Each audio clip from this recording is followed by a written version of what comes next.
so that we can make change. KIT News Time is 7:25. Are you listening in District 4 this morning? We're talking to District 4 candidate Chelsea Mack.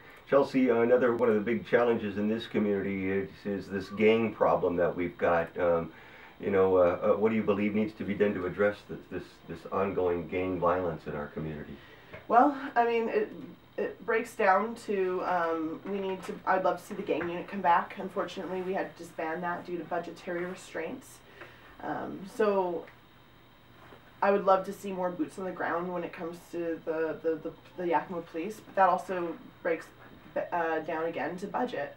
One of the things I did in the military as a logistics specialist, so I handled a multi-million-dollar budget, and when I look at what we're doing here on a local level, it's a little bothersome how we're spending our money.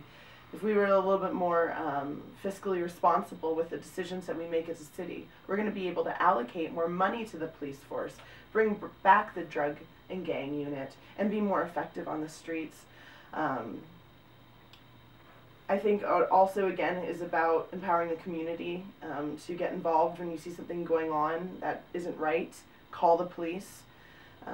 I'd love to see more street beautification, lighting up the dark alleyways in those streets where those murders happen, because it's very easy for gang members to come in when it's dark, do their dirty deeds, and get away quickly. If it's bright out, it discourages crime. And then on top of that, I'm a big fan of prevention.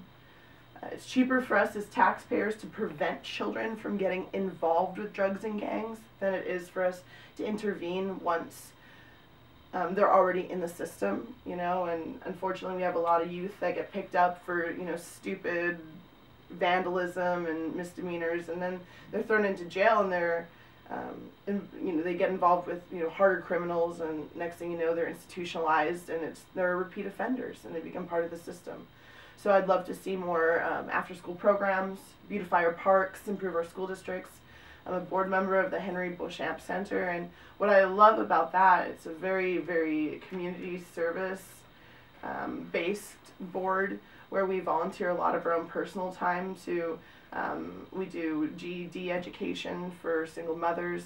We do after-school tutoring for their children, so you can come in and learn English, get your GED, and then we're also doing after-school programs for the children at the same time, so you don't have to worry about a babysitter or daycare.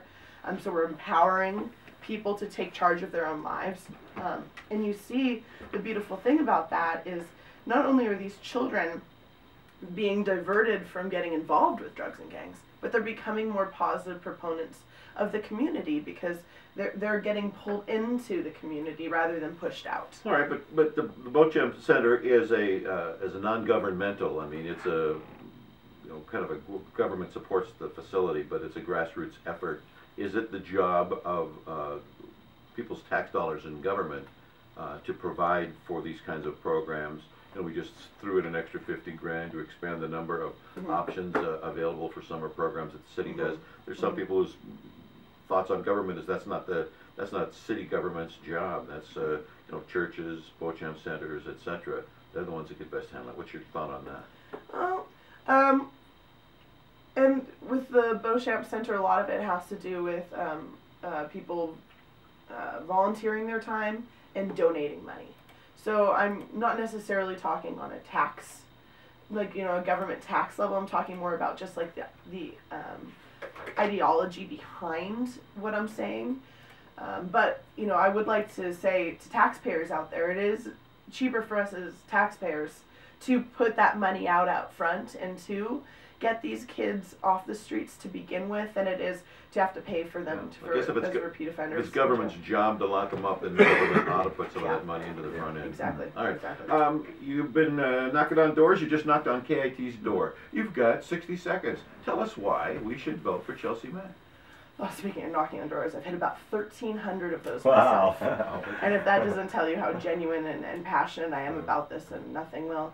Like I said, I fought for Yakima overseas in Iraq, and now we need somebody on that council to fight for us locally. This is not about me. This is not about glory. This is definitely not about the money. I think I might get $600 after taxes a month for this. This is about doing what's best for Yakima. And I truly, truly believe in that model, and it's Rotary's slogan, service before self.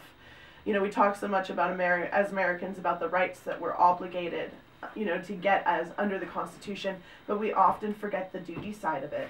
When we feel empowered and upset about what's going on a local or national level, it is our constitutional duty to stand up and get involved. And I truly believe in stand up or shut up. And while I can't affect things on a national level, I surely can do, you know, make a difference here in Yakima, where at 100,000 people, you know, it's not too big that I can't, you know, make a profound difference. Good for you. We like to hear that kind of passion. You're one of the races that will be winnowed down here with the primary vote.